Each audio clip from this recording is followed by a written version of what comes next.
Hey NBA 2K fans, in this video we're going to talk about qualifying offers in NBA 2K. This is one of the off-season events in my league and my GM. And so we're going to talk about what qualifying offers are, who you can extend them to, and what happens after you extend a qualifying offer or choose not to. If you're new to the channel, I'm Coach 2K. If you love basketball and if you love NBA 2K, you're going to want to subscribe to the channel while you're here, and be sure and click that bell to get notified anytime I upload anything new so you don't miss a single NBA 2K episode that I put out. So with that, let's talk about qualifying offers and how they work in NBA 2K. Now, before we begin talking about the mechanics of how qualifying offers work in the NBA and in NBA 2K, we need to note there are two types of free agents in NBA free agency. The first is called an unrestricted free agent.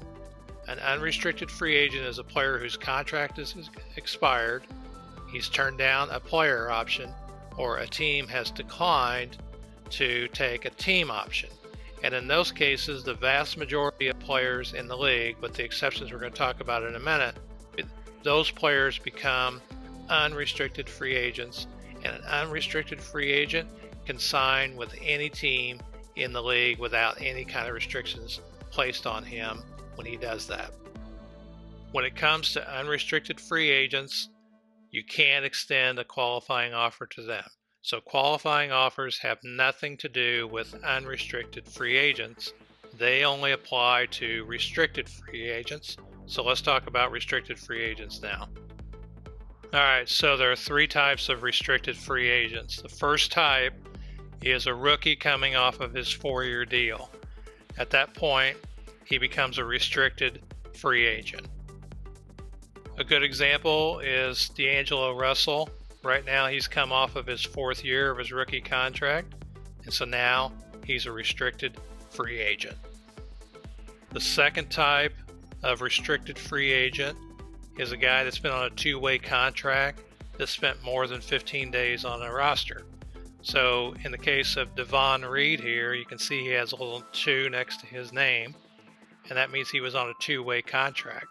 And if you look up towards the right, just above the middle, you'll see it says NBA days left. It says 0. And also to the right of that, it tells you it's a 2-way contract.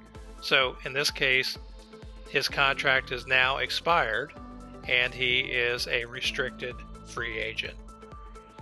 Now, the third type of restricted free agent is a guy that's been in the league for 3 seasons or less, and his contract just expires. Well, he becomes a restricted free agent. Now, the only exception to that would be is if a team didn't exercise their team option to keep a player who'd been in the league 3 seasons or less. If they decide not to exercise that option, then that player just becomes an unrestricted free agent, and they could just sign with whoever they want. So now that you know the difference between unrestricted and restricted free agents, that's where these qualifying offers come in. And what a qualifying offer is, it's a 1-year contract offer to a restricted free agent. And what it allows you to do is to extend an offer to a player, and then if that player would get any other offers from any other team, it gives you the option to match that contract offer and keep that player.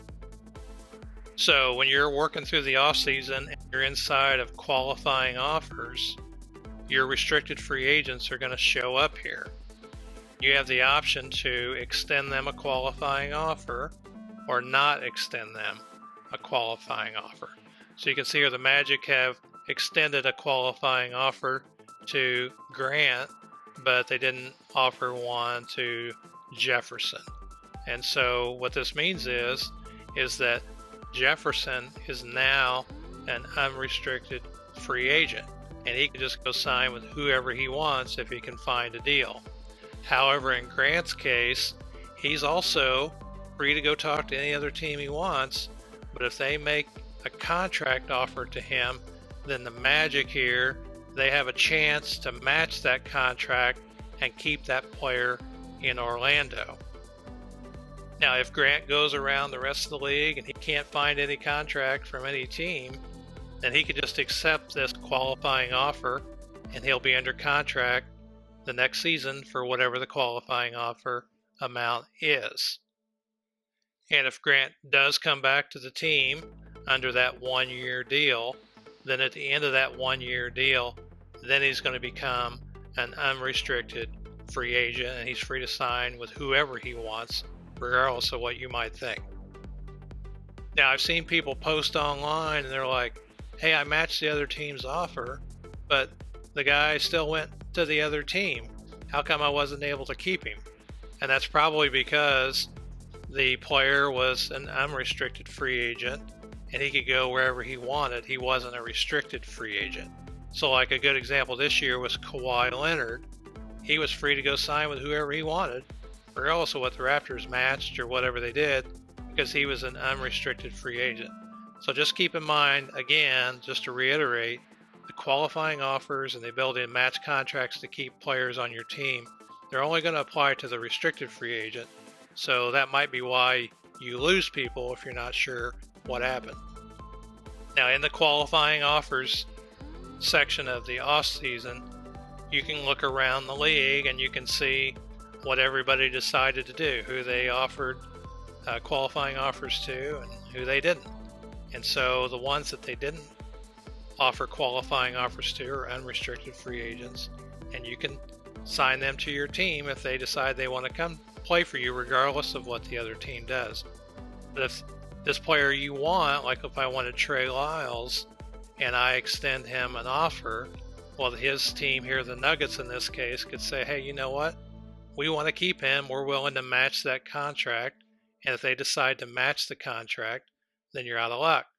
If they decide they don't want to match and the player wants to sign with you, then you can take him away from that team. So the other team, the original team, has to decide they're not going to match the contract offer that you make to them.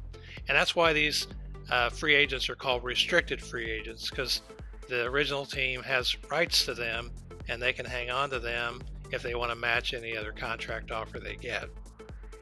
So when you're working through the off season and you get to qualifying offers, your restricted free agents are going to pop up here. You have two choices you can make. You can extend a qualifying offer, or you can not offer one. And if I wanted to offer Devon Reed a qualifying offer here, well, it's only $1.69 million a year, which is a bargain if I wanted to hang on to him. Now, if he went out to another team and somebody wanted to pay him $15 million a year, more power to him. I'm not going to match it, and he can just go. But in Devon Reed's case, if he didn't go out and find a contract anywhere with anyone, well, at $1.69 million a year, it might be worth keeping him. So those are kind of the things you're going to have to think about when you're going through the offseason in terms of qualifying offers. All right, so let's move on and talk about what happens after these offers are extended. Now, after you finish the qualifying offers in the off-season, the next step is to go into free agency, the first part of which is the moratorium period. Now, I want to just state here that as you work your way through free agency, you want to take your time, because it's easy just to kind of overlook a player and then that player's gone and signed with another team. I know I've even done that. So with that in mind, let's talk about what happens here in free agency to both the unrestricted and restricted free agents. So here I am, I'm looking at all the free agents that are available, and the area that I want to hone in on here first is the type of free agent. You see it says UFA, which stands for unrestricted free agent, and I'm going to sort this so that all the restricted free agents are at the top, and that's what RFA stands for, is restricted free agent. Now, if I was currently the Warriors, Kevin Durant is an unrestricted free agent. I can go in, I can see what offers he's been given, and I can try and re-sign Kevin Durant if I want. I could even match some of these offers, but remember, he can still go wherever he wants. It doesn't matter whether I match or what. He just has to want to come here and accept my contract offer. However, let's say instead I was controlling the Mavericks and Porzingis is a restricted free agent. Porzingis is a great player, and so as the Mavericks, during the qualifying offers section, I would definitely want to extend him a qualifying offer. In this case, it calculated out to be 1 year, $4.67 million. So if he goes out and nobody makes him a contract offer, then I've got him for another year for $4.67 million. However, other teams can make him offers, and if they do, then I have the option to match that offer. And so this is another area that you got to be careful in, because if for some reason I'd screwed up here and not offered him a qualifying offer, well then he'd be a free agent, unrestricted. He could just go sign with who he wanted. So you got to make sure that when you're in the qualifying offers section, that if you want an option to match any contract he's offered, you got to make sure that that says qualifying offer extended, because that preserves your option to do that. But if you screw up and you put not offered there, then it wouldn't matter, and Porzingis could go sign with the Knicks or the Nets in this case. Back to free agency here. Every day of free agency has two parts to it. The first half is kind of like making offers, and the second half is just kind of seeing what happened during that day. And right now, we're in the second half of the first day of free agency.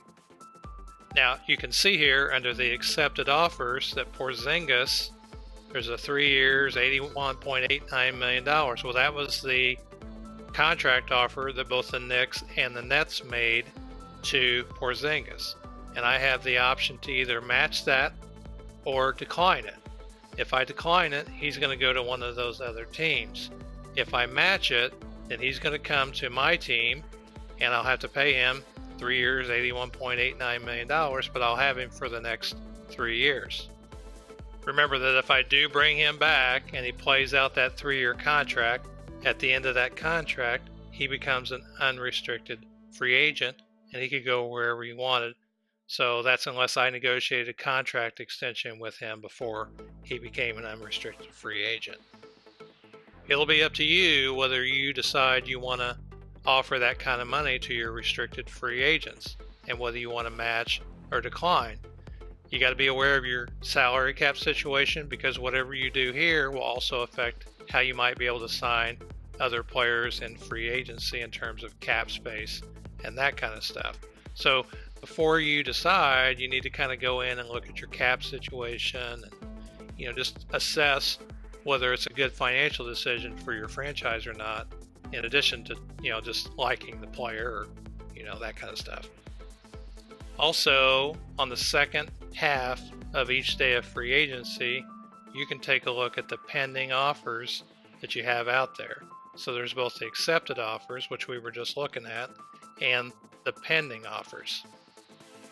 Under the pending offers, you can see that we had a qualifying offer extended to another player on the team, and currently that's the only offer he's gotten. So as we cycle through free agency, we'll want to pay careful attention to what's going on with this offer, just like we did Porzingis. So if we decide we want to match it, we have the option to do that and we don't miss out. The main thing you want to do when you're working through free agency is just take your time before you advance through these things and just double check, is everything the way I want it? Because I was doing this the other day and I missed a player that I wanted to have on my team that I traded for the previous season, and I ended up losing them. So this could happen to both the restricted free agents and the unrestricted free agents too, if you're not paying attention. So just take your time when you're going through the process and think it out. Now, we worked our way through the moratorium period, and now we're in just regular free agency, and we're actually in the second half of day 9, and we see the player that we offered the qualifying offer to decided, or actually got a contract offer. So we have to decide whether we want to match it, just like with Porzingis. So in this case, we're going to decline it and move on, but just pay attention to the qualifying offers that you have out there as you work through it. Now, it could be that as you work through your free agency process, that you have extended a qualifying offer to a player and that player doesn't get any other contract offers from any other team. So that was the case here with the Indiana Pacers. They'd offered a qualifying offer to their restricted free agent Devon Reed. He didn't get any offers from any other team. So your offer is still out there, and so he can accept that, and he can accept the $1.69 million that the Pacers offered him. He'll be under contract then for the next year, and then at the end of that year, then he becomes an unrestricted free agent. So it'll pop up and kind of give you some warning signs through the process here too, but you want to pay attention as well to what you have pending out there and see what people do. Okay, so that's how qualifying offers work in NBA 2K. I'm going to put a link up in the upper left-hand corner to all of my videos that talk about all of these contract issues like team options, cap holds, the salary cap. So be sure and check that out while you're here. You got any questions about qualifying offers? Let me know down in the comments. If you like the video, hit the like button while you're here. It helps the channel out. And also don't forget to subscribe and click the bell to get notified whenever I upload anything new, so you can catch every video that I put up. All right, I'm Coach 2K. I'll see you on the court in the next video.